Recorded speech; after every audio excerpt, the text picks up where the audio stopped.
Maximum cogs, mechanical elements. In the past, we talked about trucks, Full Gear. We're talking about pro wrestling. It has nothing to do with any of those things. If there were curtains, there might be some cogs in the fly assembly for the audio equipment and the stage rigging, but yeah, I don't know. It's not a lot to do with pro wrestling vis-a-vis gears. I mean, this whole thing started because it was Adam Page talking about going full gear years ago, right? That's how it started. Horses don't have gears, Joel. They do.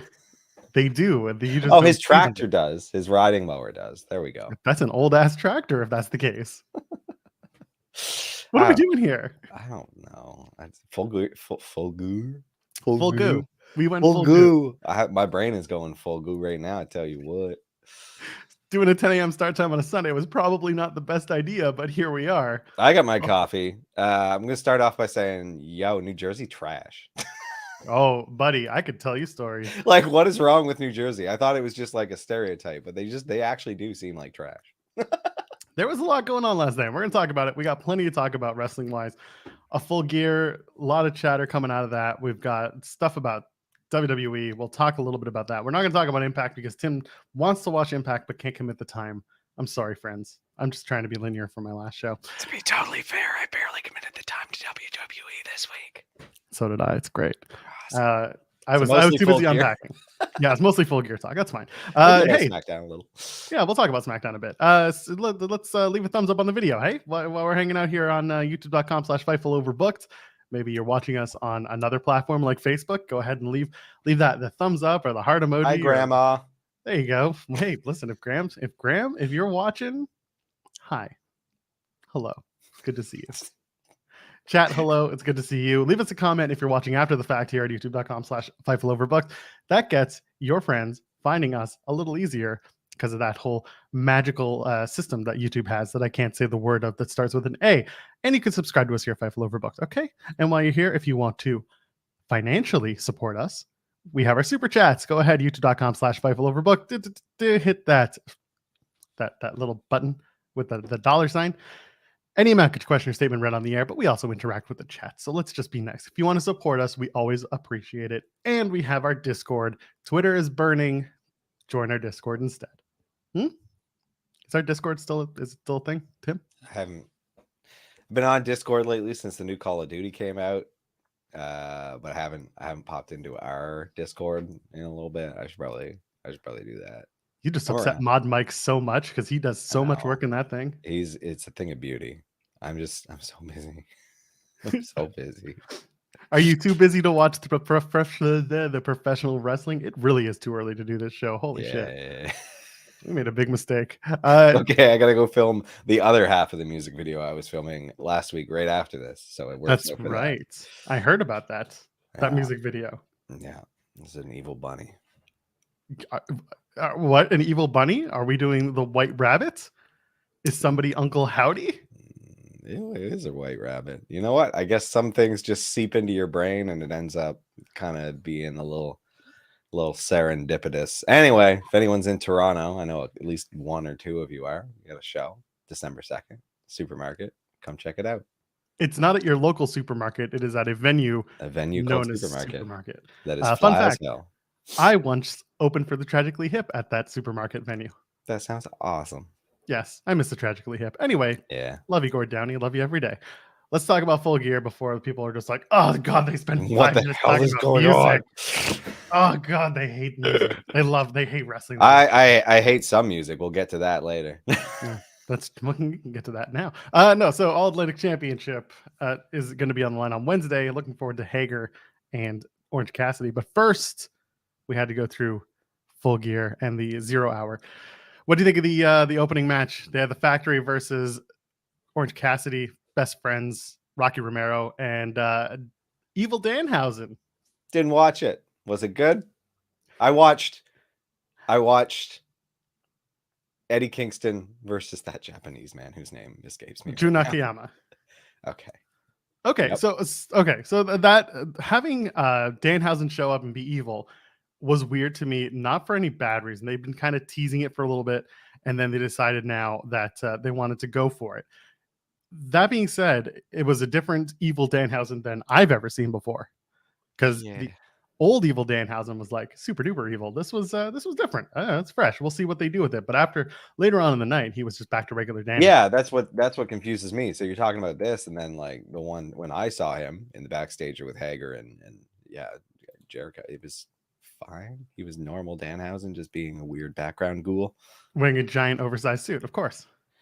Yeah. David Bernhausen. That's right. Once in a lifetime. Back to music. Can't escape it. That's right. Okay, fine. You know what? And Ricky Starks beating Brian Cage, of course. That's just what was going to happen. Hey, I told you guys weeks ago that it was going to be Ricky Starks just beating all the big men. And then you have, what's his name? You had All Ego Ethan Page just cheating his way to the top. Right to the tap. That's the story. I'm fine with it. It's a good story to tell. It is a good story. And then we saw Jun Akiyama take on Eddie Kingston. Eddie Kingston gets a big, big win. I really enjoyed this match. Me too. And you know what I love even more than that, Tim? This match was built with no time. It was still the most like interesting match on the card. And it had the most just substance to it. It was mostly like Eddie Kingston's face, just like tell the whole story like in the match. Because I don't even know this guy's name. I don't know any of his background, but commentary did a good job. Eddie Kingston did a good job in making me actually give a crap a little bit about it, because like without that, like I don't know, it's just people shouting words at me about people I've never heard of. But like it worked out really well because Eddie Kingston helped sell it. I believed that this meant a lot to him. His post-show promo was both hilarious and so helpful at the same time. Yeah. He just grabs the mic and is like, they told me how long do I have? It says it's 7:52. How long do I have? And 2 minutes? Because they got to hype up. Yeah, okay. So he does the hype up. Yeah. I want to know who told Bryce or whoever the referee was, who told him, like, you go ahead, you do the hype package. And so you got, Eddie Kingston being like, if you don't order the pay-per-view, I'm going to come to your house and I'm going to slap you around. And I'm just like, shit, he might. I gotta go fight TV right now. Well, and then Excalibur is just like, why are we? I guess we're doing the card now. He was really not used to it because he would normally be doing it at like 7:50, 9:59, and he would just be running down the card super duper speed. Instead, he had a little bit of help, and I think he was just not ready for it, but he appreciated what Eddie Kingston did. Yeah, he's sorry, Excalibur. It was good. You know what? I vacillate when it comes to Eddie Kingston in terms of like, I know he's beloved, and I know that people want to see him in these spots where he, can go for the world title, he can become a champion, so on and so forth. But at the same time, I'm just like, I don't think Tony sees it that way. I think Tony just sees him as like a perennial fan favorite who can do no wrong, like kind of like Orange Cassidy. Yeah, exactly. Orange Cassidy's gimmick used to be big match, lose. Yep. Oh, what do you think of Eddie Kingston? I loved it. Like I really enjoyed it. I thought the match was solid. Like it played to Eddie's strengths. I don't really see Eddie as like a world title guy. I see him as a tremendous on the mic support guy who can put on good matches, but his moveset's kind of limited. So I don't want to watch a 30-minute Eddie Kingston match. I really don't. Like, and the ones that I have, they've been okay, but they aren't. Every time they bring in Japanese talent, just feed them to Eddie. Yeah, well, that's like, I'm in. A buddy of mine texted me. He's like, so Eddie's just always angry at these Japanese men, I guess. I actually don't hate that. What's your gimmick? What's your gimmick, kid? I'm angry at the Japanese. Beat up Japanese people. I'm always angry at the Japanese. Oh, okay. It's not great. Can you make it sound a little less racist? I'm only angry with Japanese wrestlers. Oh, okay. That's fine. Okay. That's fine.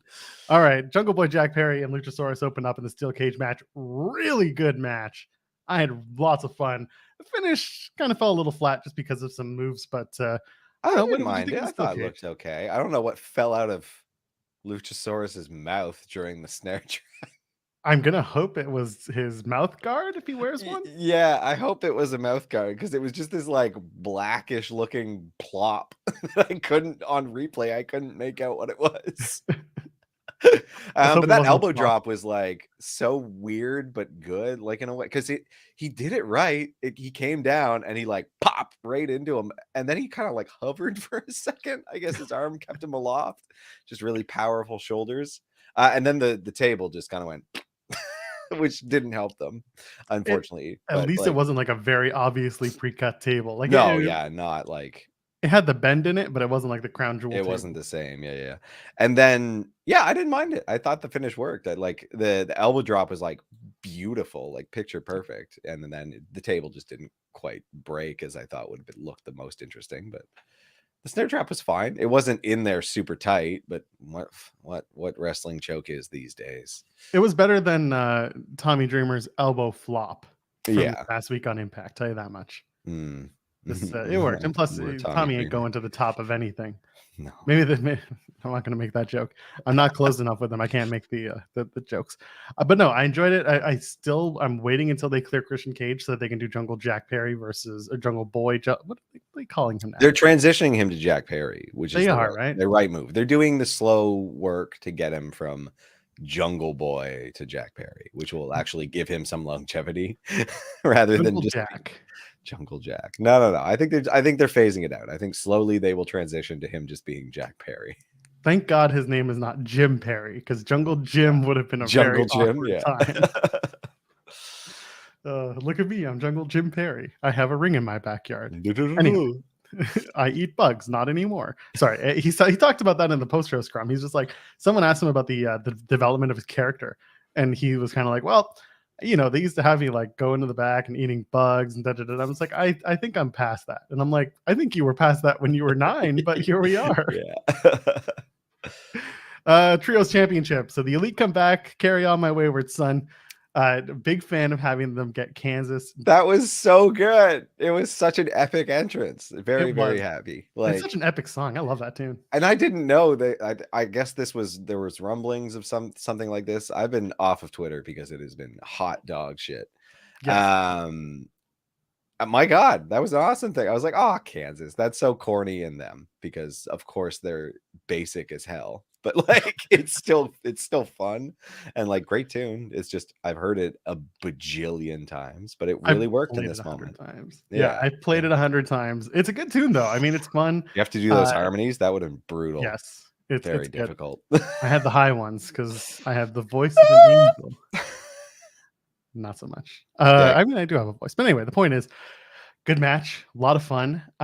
So what Great happens, match, crazy, so many spots, all the spots, very fun. Now we got to do a best of 7. They announced that later on the show. I saw a lot of what? I'm sorry, reactions. what? Oh, you didn't see that? 7? Now televised, all series. Televised, all on Dynamite. Ooh, he really shouldn't have used that hammer. Regretting that now, I bet. So I'm okay with. Oh yeah, and Kansas did tweet about them using the song, which I thought was cool. I emoji. Yes. Is all of Kansas? I'm surprised Kansas is still around and able to use social media.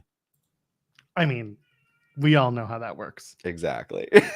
We all know how this works. But anyway. Yeah, their handlers did a good job responding. Yeah, that's how it's supposed to be. Yeah. It works that way. Okay, so yeah, they're gonna do best of 7. I saw mixed reactions, and rightfully so. At the first moment I saw it, I was like, oh shit, that's a lot of times to redo that match. They now have to find different ways to tell the story. Yeah. And someone on Twitter, when I mentioned, this is going best of 7, was just like, oh god, that sounds like shit. And I was like, well, no, there have been good best of 7 series. Like so many. Benoit and Booker T in WCW had an excellent breakthrough best of 7 series. You had the Sheamus and Cesaro series that formed the bar was really good. Like the 7th match itself was a big standout match. There was honestly the Hardys and Edge and Christian in 1999 when they did the Terry Invitational tournament. That was a best of 5, but every match was better than the last one. There's an opportunity here. You've got 6 of the best wrestlers out there. They've got to find ways to keep it fresh. And I think there's a larger story at play with the turning of Death Triangle. Yeah. Right? You had Phoenix use the hammer this time around, and now he's maybe coming around to the idea of cheating to win. So I'm interested to see if this is going to be the formation of a heel Death Triangle or a split of Death Triangle once they're like, this stupid hammer thing is splitting us apart. Yeah, I would prefer to see Death Triangle remain a thing and stay as heels, considering they just introduced these trios titles and they will need trios to continue to compete for them. Even like people in the background doing trios matches rather than just like assembling them as necessary. The best of 7, I feel like, okay, you got an opportunity to fire at least 2 of them up in like 2 quick matches. Like have like 2 matches that last no time at all and someone gets a dastardly win. And then work through it. I'm worried because it's like the Swerve in Our Glory Acclaimed thing where like the first match is amazing and then what do you do? Like, because what do you do? They did literally like everything they could think of last night, so I'm curious to see how they evolve it. I'm not put off. 7 seems ambitious, but I don't think it's necessarily going to go 7. I think maybe it'll go 5 or 6. Though I feel like by Holiday Bash or New Year's Smash. By the way, this is your favorite time of the year because every other Dynamite is like a themed Dynamite. Oh God, why? Just for the hell of it? Like, yeah, because this is the season. You've got what is it? This week is the Thanksgiving one, and then winter is coming, and then there's the Holiday Bash, and then there's New Year's Smash, and then there's some other stuff. I don't know. You got a good solid month of themed Dynamite shows. Boy, there's going to be a lot to do. They're saving stuff. Yeah, and I'm fine with that. They're going to start using those little tips and tricks, which I'll appreciate. But again, I'm in it more for the storytelling than the moves you do or do not use. Yeah, I've seen them do all those moves, so I don't care. Like, are you trying to say they should have a whole new move set? No, I'm just saying, like, I don't know. The in-ring can get pretty stale for me pretty quick because like, I want to see Kenny Omega do an RKO. Sorry. Sure. I don't care. Like, I'd just rather it have a narrative. And hopefully I don't want to see Death Triangle break apart over this because I personally think that concept is boring. It doesn't do anything for me. I don't care if Phoenix has hang-ups about using a hammer. I never really understood how Pac could be a face and a bastard. It was very confusing. I would prefer if they just chose something. Well, he's the only one who is the bastard, the heel of the team right now. Yeah, exactly, which is good. Like that part is compelling. Now I'm curious where they're going to go with it. If it is standard fare, I don't know. Fine. If Pac ends up having to fight both Penta and Phoenix, like in a like feud, fine. But if it's going to be one versus the other, like I don't know. Yeah, 2-on-1. With Pac on top in the end. Could you imagine? Well, that's how they run Phoenix will probably get injured along the way. Oh dear, not again. Okay. Yeah. So I don't know. We'll see what this best of 7 goes. I don't think it'll go 7. If it does, they got to have a lot of story to tell because it can be a bit daunting. Let's move on. TBS Championship, Rose versus Cargill. I enjoyed a lot of this match. I think this was Jade's best match to date. I know people were like, she's being carried by Nyla Rose. Well, guess what? That's pro wrestling. Someone's always a leader and someone's always a follower. Yeah, I'm less about the carrying as like, one, the entrances were fire. That was it. That was you could have trashed everything else. The entrances were what. Yeah. The match was okay. I didn't mind it. It seemed like Jade's aesthetic choices caused her some difficulties because that was very obvious to me throughout the match. Like it was just constantly tugging on her gear and it was just a little bit distracting. The old Ronda Rousey. It's like, I don't know, maybe just wear something else. Be mindful of this next time. Like this is an impediment to your progress. But the match itself was fine. The cosplay looked good. Chitara is strange to me as a it's not something I don't get why people find Thundercats cool. Because like, they're go whatever the hell that means. Yeah, I don't know. But like Thundercats is like a nostalgia thing, but it's like so silly and for children that it's weird to see adults as it for me.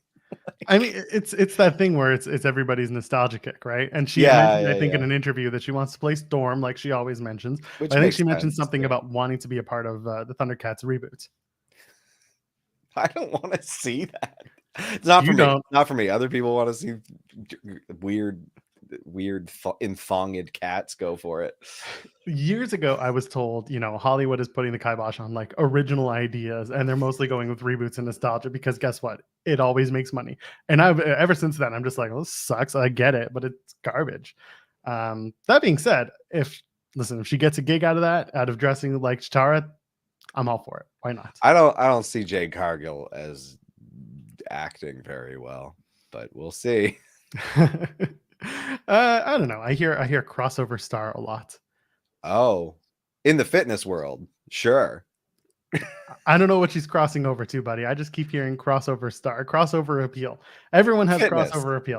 It's her, it's Swerve, it's Sasha Banks. Everyone's got crossover appeal. Swerve got served earlier with that little acclaimed rap. It's like, how can you be a rapper if you don't rap? Like, sure. He does rap though. He just doesn't rap like Max. When does he rap? I've never heard him rap. You got to go on Spotify and find. I'm not gonna stuff. do that. I don't mess care. Because there are actual rappers. Yeah, exactly. All right. Ring of Honor World Championship. There's a fatal 4-way. Chris Jericho defeats everybody. He's got Sammy Guevara, Claudio Castagnoli, and Bryan Danielson. Danielson. Bryanson, Master Danielson, Bryanson. Anyway, this match was a lot more fun than it had any reason to be, but the finish was hilarious to me, watching Jericho basically YOLO himself at Claudio to hit the Judas effect. Yeah. And then they're like, he got Sammy with it, and I'm just like, I don't think that was the plan, but good cover. Fun match. I enjoyed it. They did a whole lot of like teasing and dissension, and everyone fights each other just because. I really love the match. I didn't care about Jericho getting the win. I know what his tour schedule looks like for the next little bit, so I kind of have my theories about when he's going to drop that title. But him as Ring of Honor champion, it's fine. He's never going to. See, okay, I have heard Swerve rap, but it's pro wrestling rap, so it's not real because it's not. I've been there. It's very bad. The Acclaimed aren't rappers to me because they rap over the same beat every single week. Is not good. It's funny. It's a comedic bit, but they're beat poets. Sure. Yeah, closer to that than they are. Anyway. So the match, the Ring of Honor World Championship match. They did all of the staples. Clearly, Blackpool Combat Club is a team full of dipshits. They're very bad at strategy. They just likes to fight. No, that's the Brawling Brutes. I'm sorry. They're the same. Yeah, I don't know. It was funny because they did the Claudio Bryan like handshake, and then commentary made such a meal out of the wrist control thing, and then they just do the European uppercuts. God bless Ian Riccoboni. He loves his wrestling, and I love him. It's just sometimes like the reach that has to come from these commentators just to make it make sense is the best. Well, and you know what helps with that? A little bit of forethought and planning, a little bit of discussion backstage, but I guess not. We just call it in the ring. That's all we do. Hey, that sounds familiar. It's on the thing. I don't put it in the title of the show anymore, but it's on the logos. It's fine. It's all good. So that was the Ring of Honor title. They're going to do Jericho versus Tomohiro Ishii, and I'm sure Eddie Kingston's sitting in the back being like, why can't I fight Let me fight that Japanese guy! What do you think, Jericho versus Ishii? Ishii is a former Ring of Honor television champion, if I recall correctly. Oh, we're cheating it still. Yeah, we're still cheating because Christopher Daniels is right there. I'm looking at you, CD. Come on, Doc. Where's your title match versus Jericho? It's your ass. Daniels is 57,000-year-old Christopher Daniels going to take the Ring of Honor World Championship from Christopher Jericho? Is that what we're doing? Is it meaningful if he does that? I never watched Ring of Honor. I think I'm okay with it if he does. Why don't we get the one who can't talk, who talks gibberish? Delirious. He was on the Impact tapings last night, so I don't think we'll be seeing him. Oh, no. Okay, know him. Oh, well, I don't know. I don't know anything else about Ring of Honor. CM Punk, former Ring of Honor champion, I assume. There was a really funny subsection of Twitter who, after the main event, was just like, Regal's just doing this all so he can bring back Punk, and it's going to be Regal and Punk versus MJF, or like not Regal, like Regal's going to walk Punk out, and I'm just like, Punk is gone, yo. Yeah, he is overthinking this. I love it. Okay, fine. Ishii and Jericho is going to be good. It's just going to be another match where Jericho wins and then beats up someone from Ring of Honor. Who is he going to beat up? That's my question. Who can Jericho beat up after he beat up the entire crew last time? Caprice Coleman. You're next, buddy. Has he not done it yet? I thought he already Caprice did hasn't that. gone down yet. No, Right, he's gotten everybody else. So I think it's time for Caprice Get in Coleman. line. Yep. Or they finally set up the damn Christopher Daniels match that I'm waiting for. Yeah. It's like that episode of Family Guy. You know that episode of Family Guy where the opening is them watching Maude and they just keep doing the long. And I've posted this before. This is the Maude thing for me. Yeah. Nigel McGuinness is not coming. He is. It's similar to like the Too Many Cooks where there's just always somebody else. And it's like, if you've opened it up to every title, like it's just never going to end. Revolving door. You know what you do? When we get to the TNT Championship match, I'll tell you what you do. And it involves Mimosa Joe. But first we got to talk about Dr. Britt Baker, dental medical degree versus Saraya. Don't call her Saraya. Because he also did. Eddie Kingston also called and Taz, who screwed it up originally, continues to be the one to correct everyone. It's very funny. It's Saraya. Saraya. We're just having a banner day against Brooklyners and New Yorkers. Well, I don't know. Don't be so weird. They were in New Jersey. It was weird enough. What do you think? Saraya's first match in 5 years. She looked better than Punk did in his first match back. I'm tired. I'm hurt. I'm like a fucking children. Sorry, that's 6 months from now. My bad.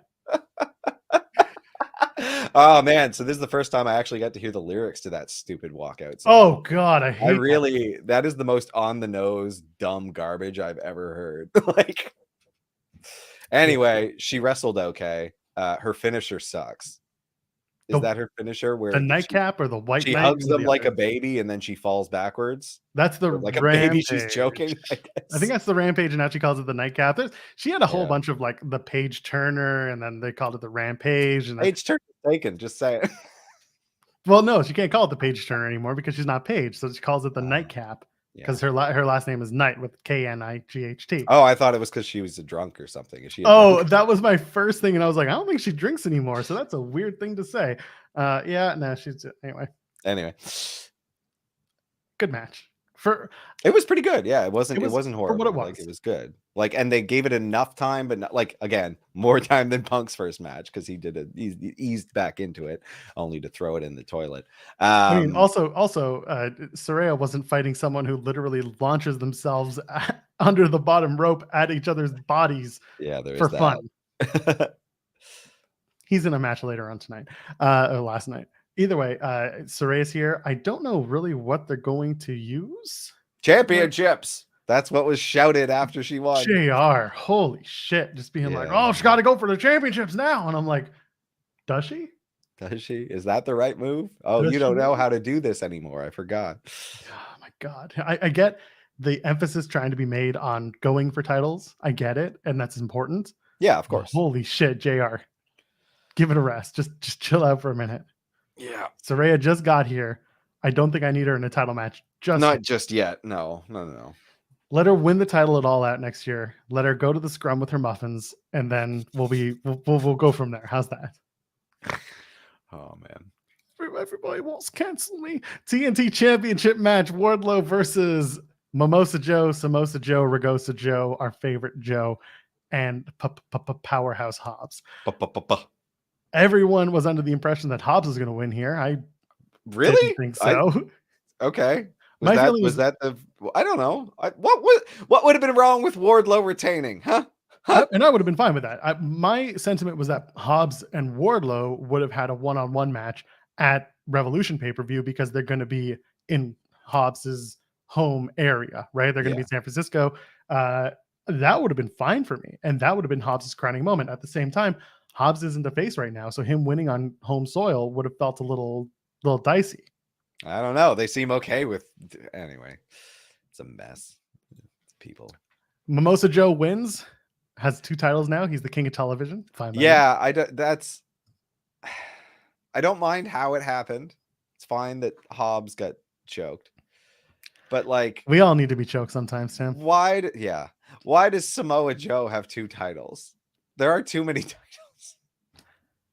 Yeah, listen, the It Ring was a of good Honor thing is a match, big and it's question. just like, yeah, I'm so tired of the Ring of Honor crap. It's like interfering with what feels like the start of an upswing. AEW is starting to feel good again to me.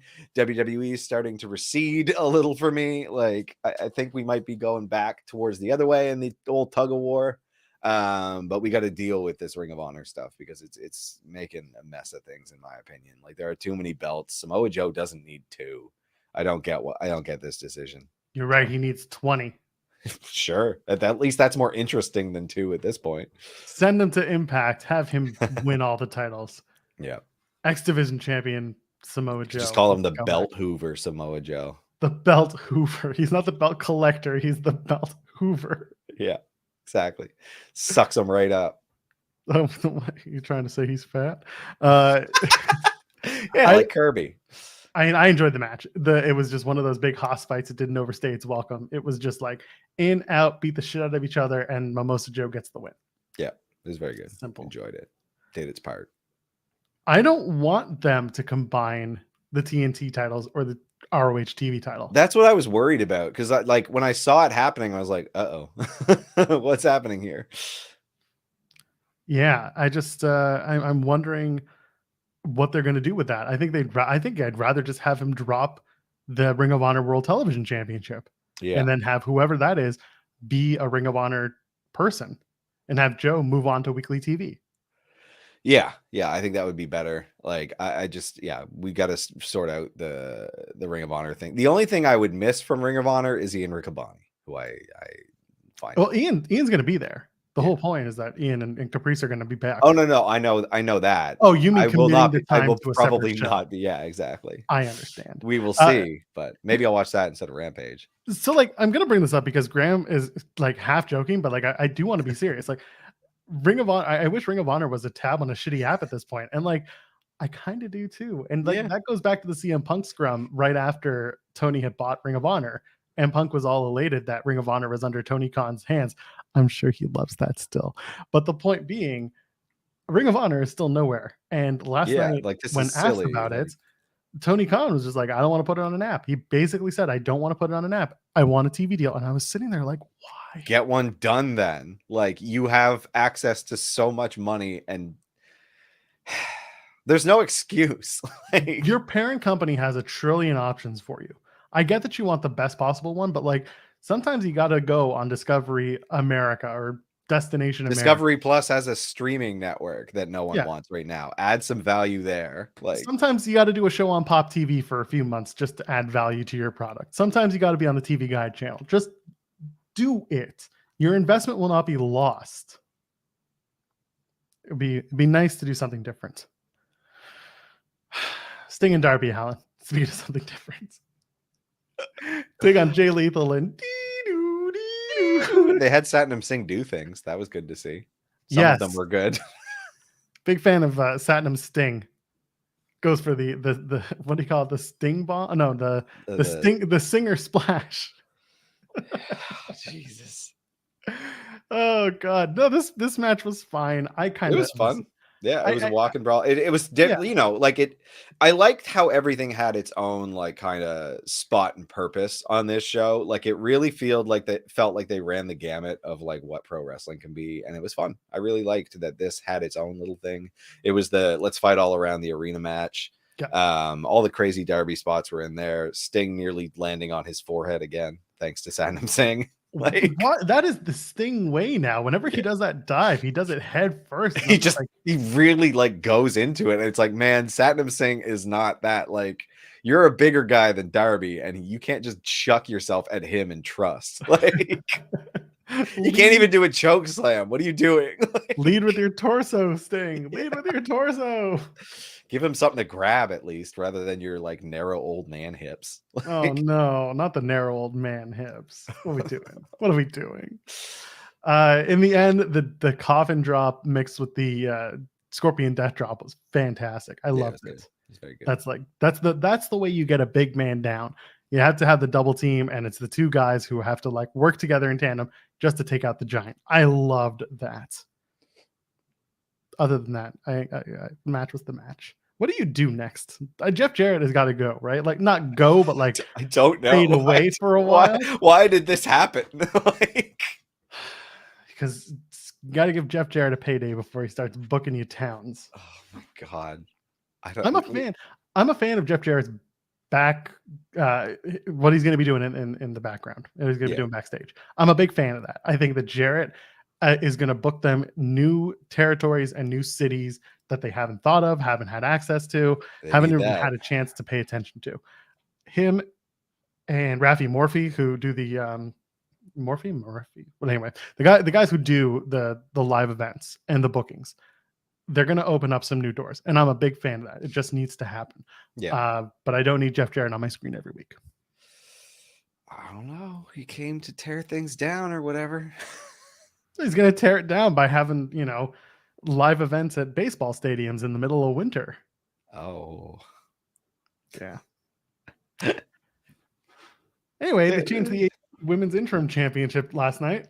Jamie Hayter is your new interim women's champion, defeating Toni Storm. I loved the match. I hated the overbooking. Yep. Did not need. Okay, like here's the thing. Now what? What's going to happen probably is Jamie Hayter. Britt's going to be like, and they'll do it real quick on one of these holiday themed shows.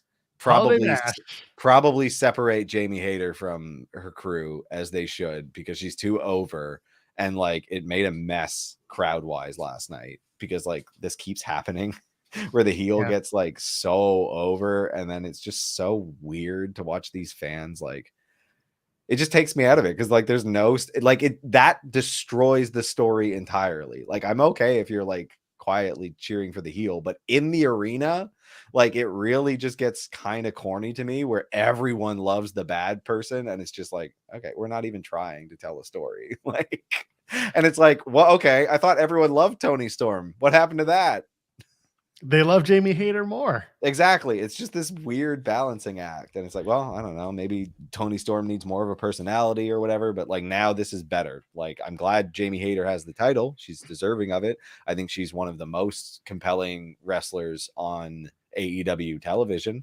Certainly more interesting to me than Toni Storm, but where do we go from here? Clearly she has to be a face. Please make her a face. Like, don't do this. So a few things. Toni definitely carried the women's division during a time when like they were still trying to build it and rebuild it. And I appreciate that. She was on almost every Dynamite with that title, and that was really good stuff. I agree with you. The whole Jamie Hayter suddenly getting cheered by everybody. I mean, she was always cheered. Suddenly she was more cheered than Toni Storm. Yeah, and which that felt weird. It's just so strange to me, because like it would have been fine if it was like a divided house even, but it was just like, also if it had just been more organic, the turn for Hayter. It kind of just seemed like part of the narrative at least, rather than that's what I'm saying. Like that's what I'm saying. It was like Britt and Jamie are still besties, even though they had the tease of the split and then they got back together. Like, and what are they going to do now? They're going to go back to teasing the splits. Yeah, they saw this happening and they didn't call the audible, as you will. Like, what I don't love is the fact that this all comes to a head with Thunder Rosa.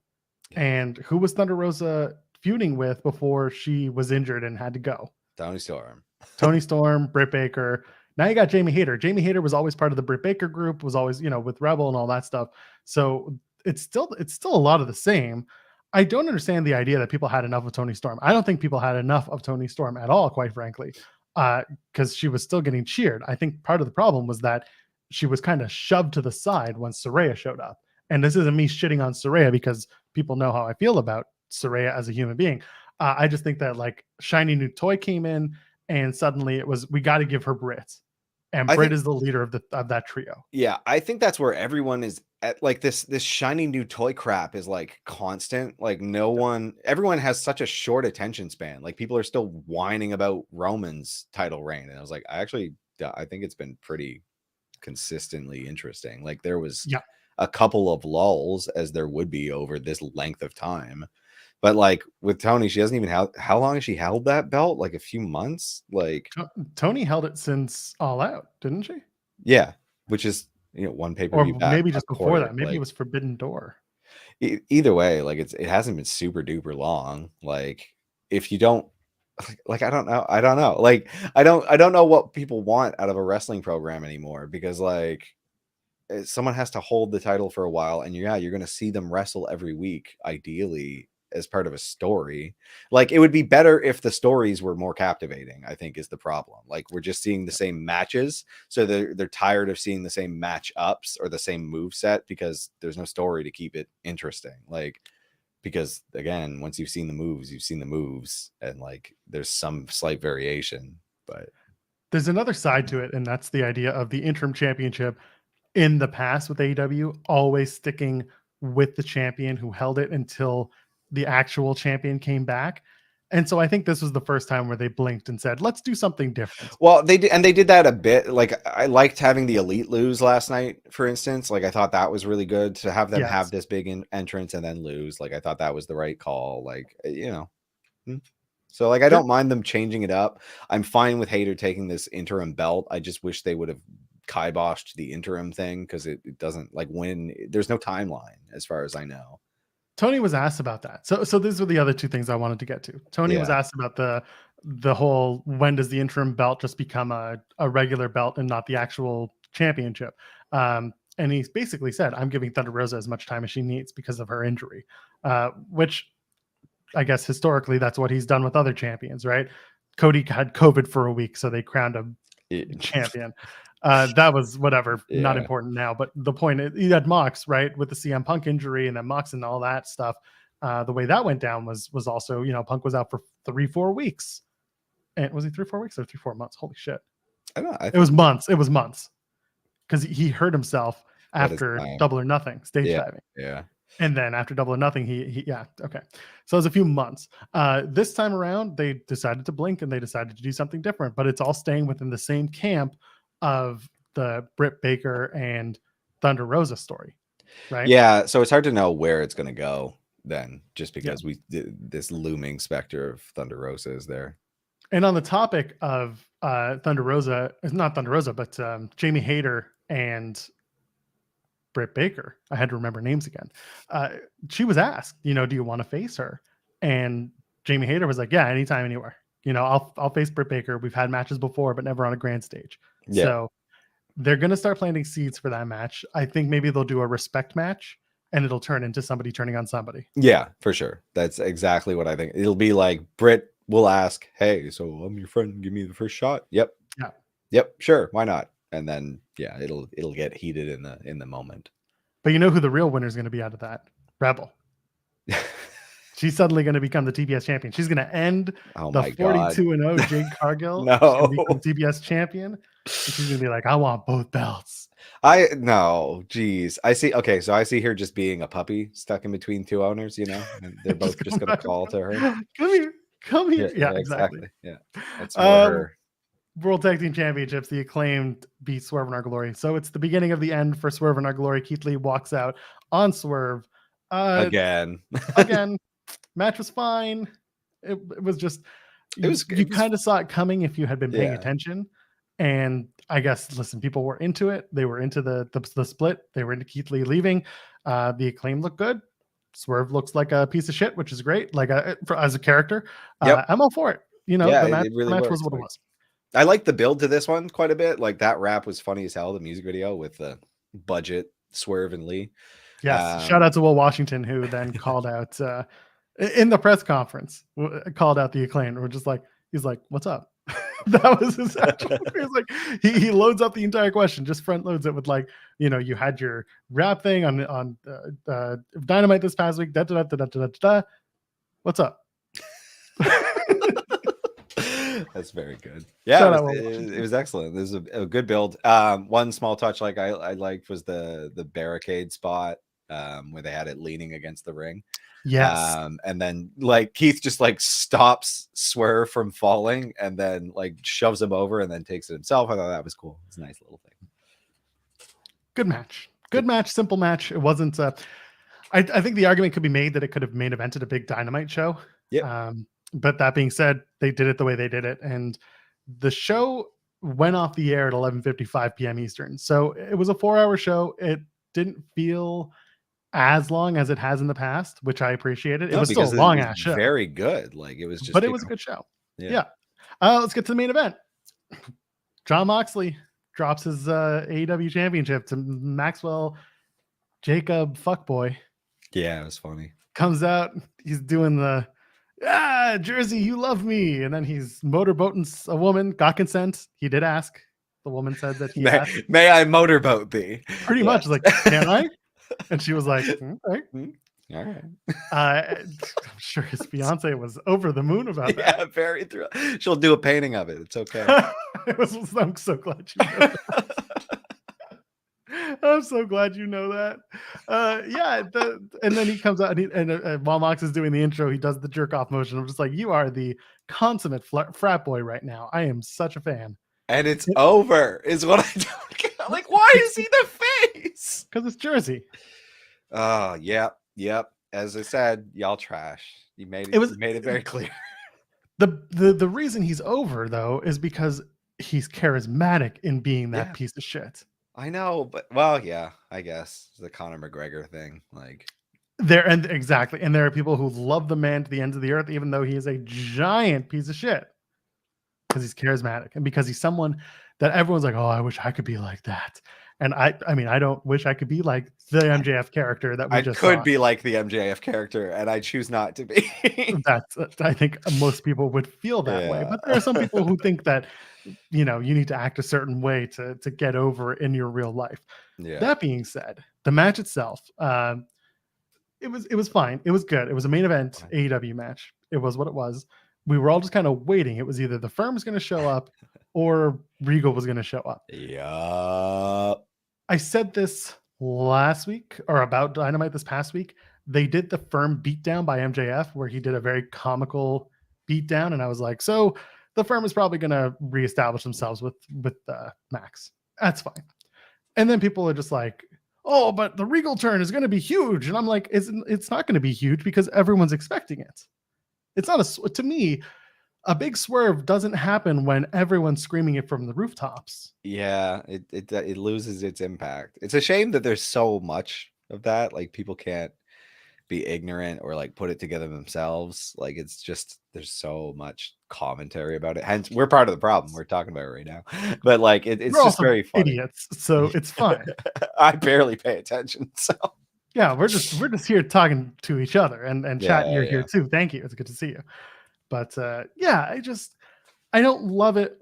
And this is the other part of it that kind of drives me insane is that when people get so obsessed with their fantasy booking or with their theories that when it comes true or when it doesn't come true, it completely affects how they feel about wrestling and the product and storytelling in general.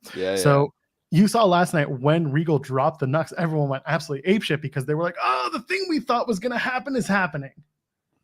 And I'm that's a weird thing to that's like for. These people must love M. Night Shyamalan movies is all I'm saying. Like they're there opening night every time, just popcorn in hand. Like, like they watched my expectations. Yeah. They watched the final scene of The Mist where they had the gun and in the car and they were just like, oh yeah, the last guy's gonna get out of the car and find out that the help is here and he's gonna be fine. Yeah. And then when he opens the door to the car and he sees all the sweeping, the hazmat units sweeping through, it was probably just like the theater just erupts in cheers. Yeah, just like everyone's dead but him. We knew it. We're so smart. We're so smart. I don't know why that's the M. Night Shyamalan movie that I go to, but it's one of the worst. I know that's the best part. Yeah, I don't know what I like the Nux thing. I thought there's like, no, don't use the ring, use these instead. Like I thought that was charming. That was funny. That's not a knife. This is a knife. But like, what did Mox do? What did Mox do to Regal? I'm sure Regal's gonna come up with something, and it'll be I hope there's a story promo there that makes sense because like. Be like, I like Max. He now's his time. He's the guy. So is the Blackpool Combat Club dead, or is Max a part of it? I mean, because by their rules, it seems like he might just be a part of it now. That would be hilarious. That would be funny. He would steamroll them all. They'd all hate his guts. It'd be funny. You could do something with that. Just saying. The Maxwell Combat Club. Yeah, and just like Regal's there, and he's the only one in the Blackpool Combat Club that wants MJF there, and MJF is there just making enemies. Sounds fun. Could do Can something. you guys hear the train passing by in the background, by the way? Faintly, very faintly. I'm on the 17th floor and I can hear this stupid train. Oh, whatever. I like this place. Skytrain. Skytrains. No, it's on the ground. I don't know what's Big going train. on. It is it's actually a very big train. That's right. I'll show it to you later. Anyway, I don't think you want to see I don't really care. My kid likes to watch the trains now. Yeah, I'm not a baby, so I don't know about that. So anyway, MJF is a champion. People were cheering. How do you feel about MJF as champion? Mox now gets to go fishing. Shinsuke Nakamura gets to surf, so Mox gets to go fishing. How do you feel about MJF as champ?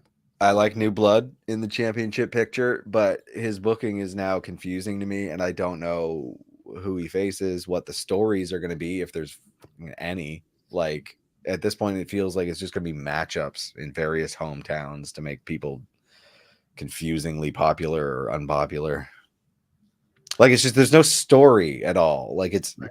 Like the story that being told is kind of weak in my mind. And like, MJF is so talented. I think there's more, but I don't like the prospect of MJF as a face at all. Like, he's not a little bit. Yeah, he's exactly. Like, so I don't know. Like, I'm glad that you had Eddie Kingston being like, "Oh, you're cheering him, but he's still a piece of shit." Like, yeah, that is refreshing. So just please remind everyone that MJF is a piece of shit every week. Like, that's all I need to see for a bit. Like, I think part of the reason why they put Regal with MJF is because Regal probably said to Tony, like, "I will make him a heel." Yeah, like, I can reestablish this, because it's like there's so many. Like, again, it comes down to this AEW audience just being full of assholes who dress up like the Joker. Like, it's just there's too much of that in the audience. There's no children there, like, there are children there, yeah, but very like few. There are fewer than like WWE, which is fine. Like, again, I don't think pro wrestling is best suited when it's targeted at children. I think it's better when it's targeted at like teenagers, young adults, etc. Right. Unfortunately, who will buy the toys? Yeah, well, teenagers and young adults who are lame. That's or adults at this point. There's lots of collectors. It's true. I don't know. Like, because here's the thing: if it's targeted at those people, some children will still get to watch it, etc. And like, I don't know. I started watching when I was like 12, so I still bought the toys. So I don't know if you saw this. You probably didn't. New Japan at Wrestle Kingdom this year, they're going to have Kenny Omega challenge Will Ospreay for the IWGP US Heavyweight Championship. They announced that last night. That's one reason why I don't think the trios thing is going to go 7. Yeah. And also, I think it's starting to give credence to FTR versus the Young Bucks at what's the show? At Wrestle Kingdom this year. Yeah. At which point I'm just like, well, that's New Japan AEW show. I don't know. Like, I don't really want FTR versus the Bucks for the IWGP tag titles, but it's a way they can go if the entire elite shows up at Wrestle Kingdom this year. I feel like FTR is going to start dropping those belts. Like, these promotions, they need to. These promotions must feel a little bit like kind of strung up on it, right? Because they can't keep doing this. They do. It's so, yeah. I mean, the trade-off is they get FTR, which is excellent.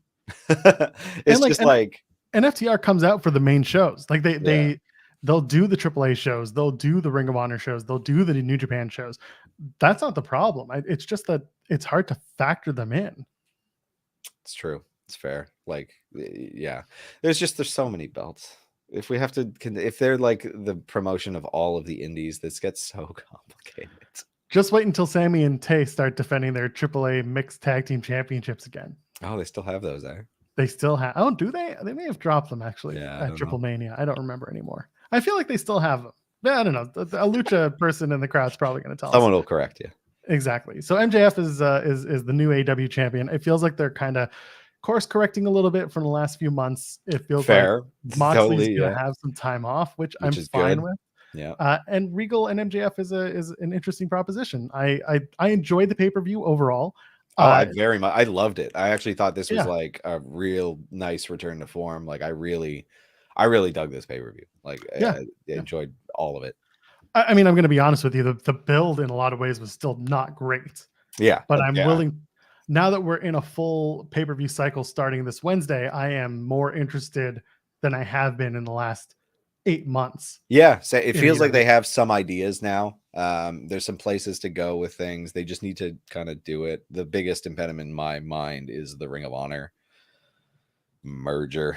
Like they need to just separate things, break apart the roster, because it's just too much chaos for me right now. But A lot of people are hoping that by Final Battle, which is December 10th or 11th, the beginning of December, they're going to have an answer for that TV I hope situation. so. And they need it. They really need to figure out what that's going to look like. Desperately, yeah. You want to talk WWE in the last 5 minutes? Yeah, and run through. I know what happened on SmackDown, so there's that. It looked good. Kevin Owens is back. Very excited. War Games feels like a hell of like Survivor Series feels very Triple H, but like not the good bits of Triple H to me. Like it's Yeah. It's Are you looking forward to that War Games match? the match? Yes.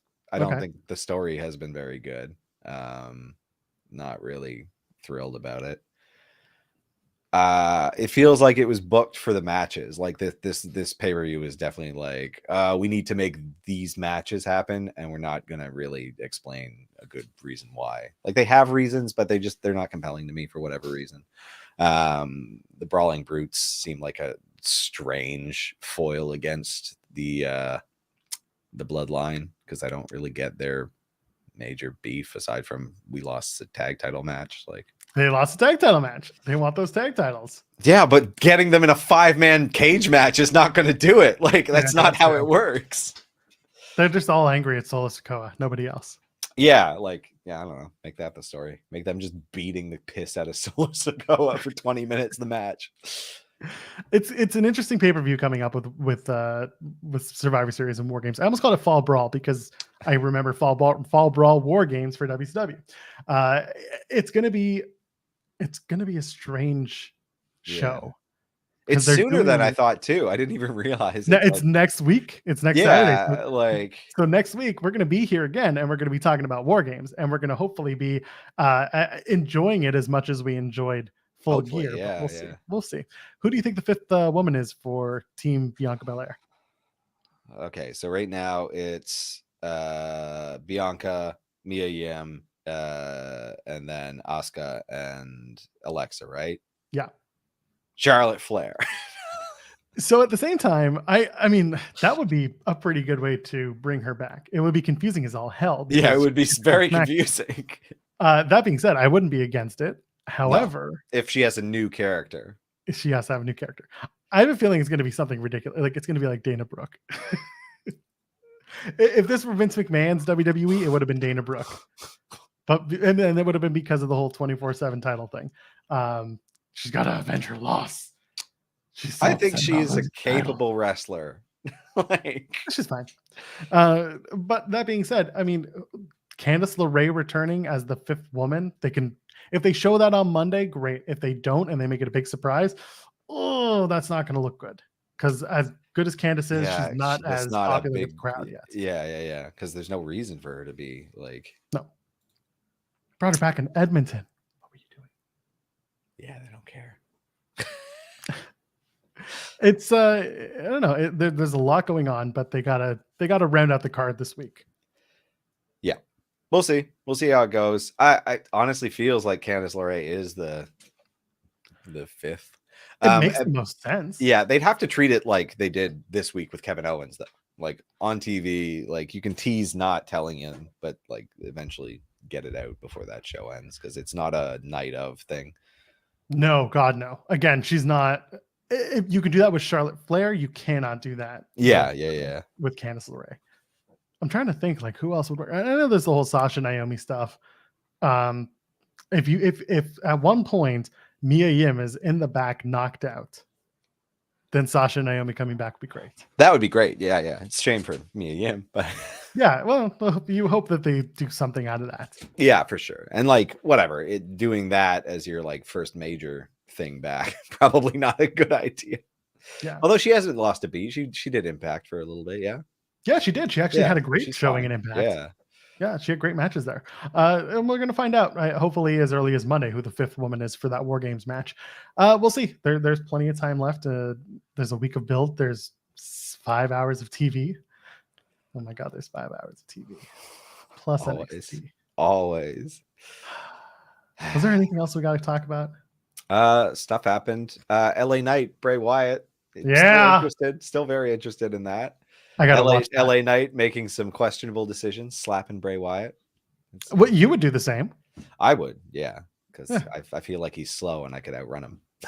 What do you think Austin Theory's next step is now that he's shown a new attitude? Grizzled young veteran Austin Theory. He's gonna steal everyone's wallets.